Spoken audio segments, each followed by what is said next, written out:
Hello there, everyone. So, enhancing the mobile shopping experience. You're probably staring out at MetLife Stadium wondering to yourself, well, what the heck is that supposed to mean? Well, let me try to put it in perspective for you outside of the car business. How many of you in here have bought a book recently? Where did you buy it? Bought books for my kids. But where did you buy it? Oh, Barnes and Noble. Barnes & Noble? Barnes & Noble? Amazon? Amazon? Anybody buy one at Borders? Tee-hee, they're out of business. Well, why? Well, quite frankly, Amazon does it the best. They're faster, they're easier, and most of the time, less expensive. In fact, 95% of the books that I buy through Amazon.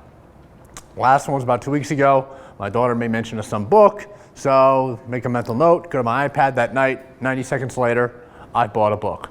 It's that simple. Borders couldn't survive with a competitor like that, but Barnes & Nobles did. Why? When you all went into the Barnes & Nobles, was it a lot more than just books and a cash register? Yeah. You got coffee in there, you got a cafe in there, you have these big comfy chairs and sofas. In fact, they have a policy, and I encourage all of you to give this a try. Go into a Barnes & Noble, you can grab any book off the shelf, hang out in one of those comfy chairs and sofas all day long, not buy a thing, and they don't throw you out.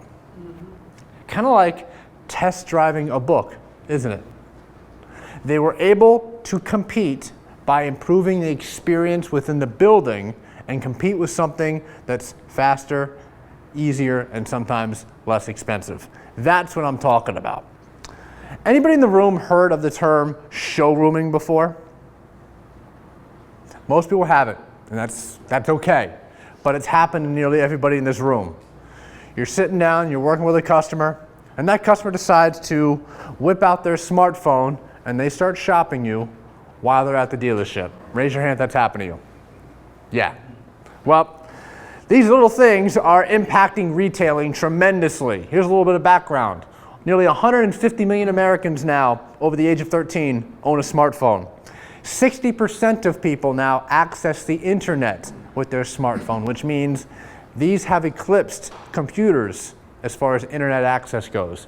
And 71% of customers who are shopping for a car use their mobile device to access some type of automotive app or website. But the biggest number is 63% of these people that were surveyed in this study indicated that they have used their mobile device to shop while they're at the dealership. You think that number's going to go up or down? Most certainly. So let's take a look at what they're looking at. 51% are looking at price, payment, and offers. 29% are looking at inventory. 17% are reading reviews, perhaps, of the vehicle they're looking at, competitors' cars, or even dealership reviews. And 16% are just simply looking for advice. How do I navigate myself through this car buying process? But don't let that information fool you. Some people might interpret that as, well, 51% are looking at price, payment, offers, so they must all be chiselers. Not necessarily the case. I bet you we've all done this. I haven't bought a car recently, but the big purchase I bought this year was a refrigerator. And here's how much I know about refrigerators. It keeps my food cold, and I open up the door and the little light comes on. That's as far as I go as far as my refrigerator knowledge. So I'm at this store, guy shows me a fridge, I like it, gives me a price, but I have no clue whether or not this particular refrigerator should be selling for that price or not. So I get my phone out, I go to Google, I Googled the make and model of the fridge to see what other retailers were offering it for. Not because I wanted to go waste an hour of time somewhere else, I just want to know if they're in the ballpark. That's it. They were, I bought the thing on the spot, that was it. I just wanted information, and I wanted it right then and there. And this was able to do that for me. But the scariest number of them all is 24% of the people who did this shopping on the mobile device at the dealership based on something that they saw left and went somewhere else. The top 4 websites they're looking at, third-party sites. The number 1 site is cars.com. Number 2, Auto Trader. Number 3, Kelley Blue Book. And number 4 is Edmunds. My question to you all is, are you all familiar with those websites? Are you familiar with how to navigate through those websites? Are you familiar with what they say about our cars or what they say about our competitors' cars? Because the reason I ask that is it's much easier to have a conversation with a customer about something they're going to see if you already know what they're going to see before they get there. So if you're not familiar with the content of those sites, please familiarize yourself with that. Customer service is imperative. Something I would suggest is when you see that customer yank out their phone and they want to start looking around, something I might say is, hey, Mr. and Mrs. Customer, a lot of my customers do that very same thing. But you know what? The screen on my computer or on my tablet is much bigger. Why don't we sit down together and I'll help you navigate through whatever website that you want to look at. How does that sound? Don't give a customer a reason to look. Here's what I mean by that. My feeling is if the dealership experience is so strong, if I like you, if I trust you, you know what you're talking about, you know your product, and I think I'm getting a fair deal, then the temptation for me to dig into my pocket and pull this out and start looking around is reduced. The physical dealership experience is just as important as the digital dealership presence. So how do we measure how we're really doing within the showrooms? We do mystery shops. And that's what we did this summer. The New York region, along with J.D. Power, conducted mystery shops at all of our stores. And I took some of the regional results, not all of them. But the results I took out, that I picked out that I want to share with you, are all things that every salesperson can change, regardless of your manager, regardless of your current processes, regardless of whoever's name's on the front of the building. They're all little things that we can tweak and change. So let's start with the greeting. How many of you liked the new sign-in process when you walked into class today? It's cool, right? Quick, easy. Don't have to write, fill out 27 sheets of paper. How did you get to do that? Well, your name was on a list. You walked in, there was a greeter. If you were enrolled in the class, you had an appointment. We were prepared, you did the iPad, and away you went. If you were not pre-enrolled in the class, through no fault of your own, for whatever reason, your name was not on the list, you didn't have an appointment, you had to go through the old manual sign-in process because we weren't prepared for you. Kind of like how our customers feel when they walk in the door and they have an appointment, but no one knows that they're supposed to be there. In fact, the first question on the mystery shop was, did the salesperson seem prepared for your appointment? And 60% of them said that the salesperson did not seem prepared. Did the salesperson have the vehicle you inquired about prepped and ready for you to test drive? This is something I used to do all the time because the store I worked at, the inventory lot was a couple blocks away behind the store. And since it was away from customer view, I guess they figured, why bother organizing it? So all the cars are kind of just thrown in there and mixed together. And if you were looking for a specific car, you were walking through there 10, 15 minutes, wasting yours and the customer's time trying to find a specific car. So what I would try to do is if I knew a customer was coming in on something, try to get out of the lot, have it in the vicinity of the showroom when they got there to save us both a bunch of time. 35% of the time that occurred. Let's talk about the needs assessment. What is a needs assessment? What is it? Find out what they're looking for. Find out what's going to get them excited about the vehicle. Find out what their hot buttons are, right? Description of a salesperson's attempt to understand a customer's primary vehicle need. 57% spent sufficient time doing so. 26% spent minimal time. 17%, according to the mystery shoppers, these salespeople spent no time whatsoever trying to understand what the customer was looking for. Now, once we have that information, we usually use that to tailor our presentation to the product, right? We show the car and we focus on what the customer wants to hear about. What's going to get them the most excited. Description of a salesperson's attempt to tailor product demonstration to customer's vehicle need. 47% did a great job. 22% did a reasonable job. 14% minimal effort, and 16% did not tailor the presentation whatsoever. Probably the same people who neglected to do the needs assessment because those percentages were about the same. Now, as far as the needs assessment goes, what specific questions do you ask the customer? Just shout them out. What are you driving now? What else? What options are you looking for? What else? What do you like about your old car? What do you like about your old car? What do you need in your new car? Do you need all-wheel drive? Do you need two-wheel drive? A four-door, two-door, light color, dark color? But doesn't this feel like a deposition? Do I need an attorney present for all these questions? But that's how we were taught. We were taught to ask these questions, get this information, and then use it later on in the presentation. But it doesn't sound very relaxed or conversational. And a great phrase to try out is quite simply, what got you interested in the Camry? In other words, what inspired you to get off of your sofa, leave your house, and come into our dealership to look at this particular car? They're hot buttons, what they already like about the car, right? Well, it's a safe car. Well, it's a reliable car. I've owned 12 in a row. My neighbor has one. I see a bunch of them on the road. I saw an ad. Whatever it is, that's something you can focus on later on. But is every customer so eager to start throwing up information like that? No. You could get Mr. Shy Pants or Mr. One Word Answer. Hey, Mr. Cina, what got you interested in the Camry? It's a good car. I like it. And then you're just kind of staring at each other.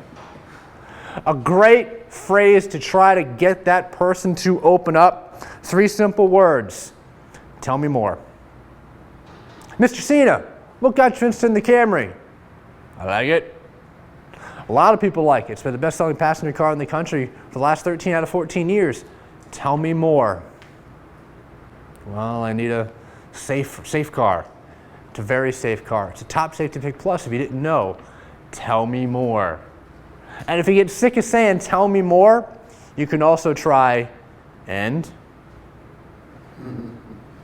Another phrase that came up that wasn't in the presentation but seems to work that some guys have brought up is what else? Tell me more. And what else? It's just a little more conversational than the question sequence. Okay? Give it a try. Now, once we have that information, we got to show a car. And regardless of the customer's hot buttons, there's certain things we should show on every vehicle because, quite frankly, they're Toyotas and they should be discussed. Like, did the salesperson discuss specific safety features such as ABS or airbags? Isn't it fair to say that most of our vehicles have an airbag advantage when it comes to our competitors? Yes, yes, absolutely. But only 66% of the time that was gone over. Did the salesperson demonstrate audio features? I can go to cars.com, I can go to Edmunds, I can go to Kelley Blue Book, and I can look at model, trim level, what audio features the car has on it, but can I see exactly what it does? No. That's where you can provide tremendous value to the customer by showing what some of these features are on our head units. It can create a wow factor. And if a customer is dazzled by something when you're showing it to them because they weren't expecting it, you've got a good chance of making a deal. But 58% of the time that was gone over. Discuss fuel economy. 73% of the time that was gone over. Here's a tip. If you don't remember the specific gas mileage for any car in your lot, walk around to the right side of the car and you're going to see a big white sticker in the window and it's going to be on there. You'll never get it wrong, I guarantee you. Open up trunk or rear hatch. 75% of the time that was done. Discuss star safety system, standard on every Toyota, from a Yaris all the way up to a Land Cruiser. What do you think the percentage is of salespeople that went over star safety system? 70. You said 70? You're an optimistic young man. 50. Let's do an over-under on 50% since we're in a betting facility. It should be way over that. Oh my God. 35%. Toyota Care. 63% went over Toyota Care. Perhaps because Toyota Care is a little easier to explain than Star Safety System. But I've got a tip for you. Where can you find information on Toyota Care and Star Safety that's normally in your hand or your pocket at any given time? The Pocket Source app Exactly. There is a dedicated page to Star Safety and Toyota Care on the Pocket Source app. And a lot of times I hear guys tell me, listen, I just can't find the right words to describe electronic brake force distribution. Worst case scenario, open it up on the app and read it to the customer. It's better than not going over it at all. And the more you do that, the next thing you know, you've got the right words to discuss Star Safety System. All right? The next thing I want to show you is a video presentation of some demonstration of some audio features. And the head unit you're going to see in this video is the Entune audio unit. That's the base head unit, touchscreen head unit in most of our vehicles. So the features you're going to see, you can show to nearly every customer. I want to show some of the features on our audio systems that you should show every time you show one of our cars to a customer. This head unit here is the Entune audio unit. This is your base stereo in a Corolla LE, RAV LE, Camry LE, Corolla S. Your basic 6-inch touchscreen stereo with Bluetooth streaming audio, but no satellite radio. There's a lot of really cool features you can show on this stereo. The first thing I recommend is for you to pair your phone to the system in front of the customer. So hit the button here, I add a phone, Toyota Corolla pops up on my phone, I click on it,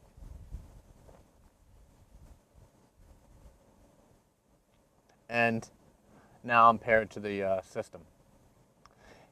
Next, my contacts are going to begin to move over to the system automatically.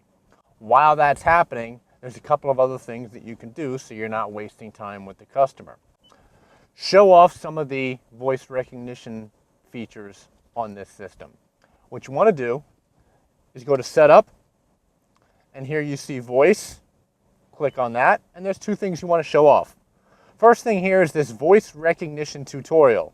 What this is a built-in video tutorial for the voice recognition system. So it would go wherever the car goes, wherever the customer goes, so they can always find out more about the voice recognition system. Choose any one of the chapters. Using your Toyota conversational speech recognition system is a simple and user-friendly experience. Show them that it's there. The next thing you can show is this train voice recognition. After a customer purchases this car, they have the option of going through this voice recognition training. And what it does is it asks them 10 different phrases to repeat. And based on how they repeat those 10 different phrases, the system's going to understand their voice when they give it commands. Please say the following. Reserve a table at 8 p.m. for 4 people at Horseback Steakhouse. Canceled. And it will understand their voice much better after someone purchases this car and they go through that exercise. By now, my contact and call history transfer is complete, so I go back to the phone and I show off a couple of voice commands. Hit the button here on the steering wheel for voice recognition. What would you like to do? Show missed calls.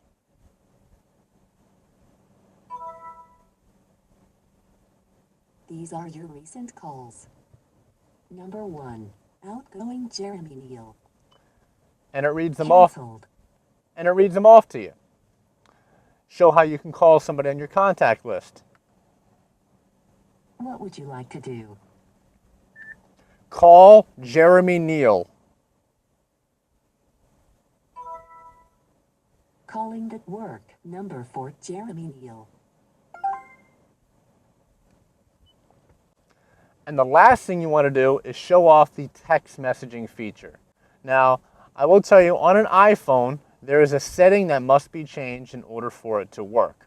So, go into Settings, go into Bluetooth, look for the vehicle that the phone is paired to. In this case, it's Toyota Corolla. Hit the blue eye next to that vehicle, and here it says Show Notifications. Turn that on. Now it's enabled on the phone. Once you've enabled it on the phone, on an iPhone, hit the envelope up here. Would I like to set up messaging? Yes. And have the customer send you a text message.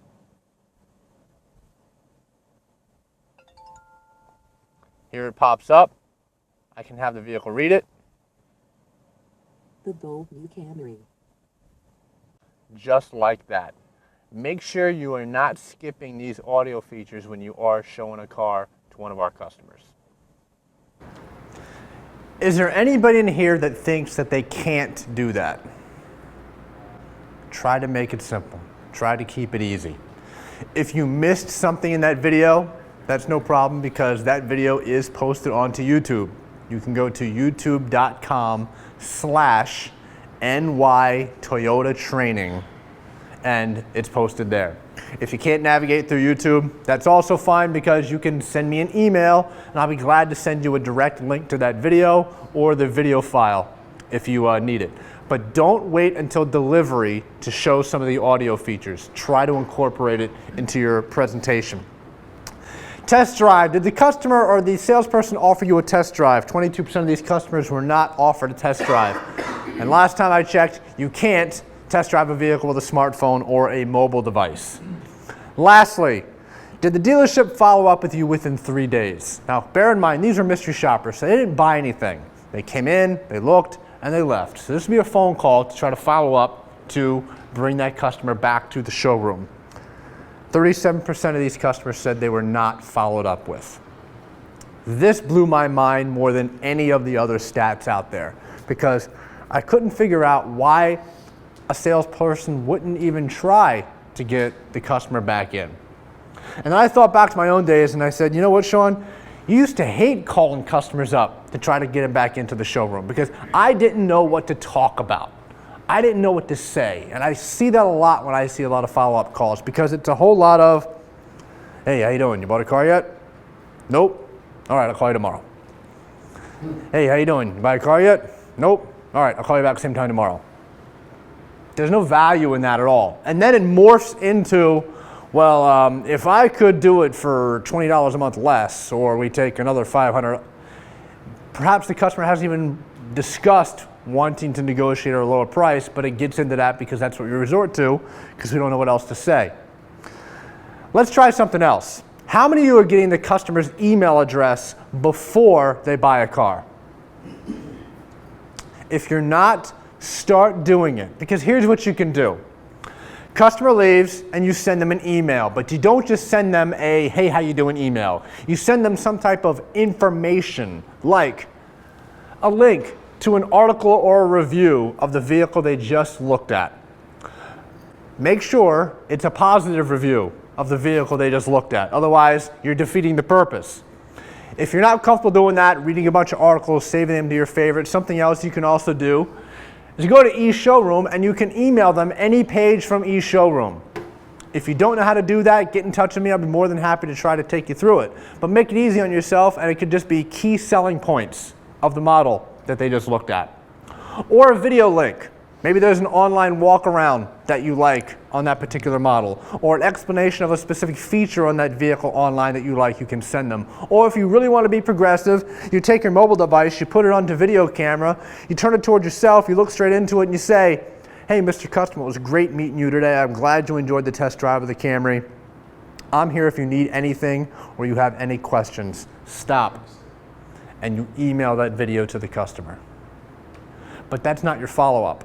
You still have to pick up the phone, but now when you call that customer, you can say, hey, Mr. Customer, did you get that email that I sent you with that information, that article, that video, that whatever?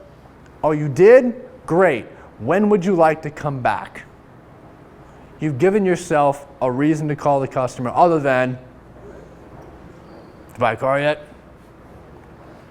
I'm confident that everybody in this room can make those little tweaks to their process to improve the overall experience in the showroom. Are there any questions on anything that we went over?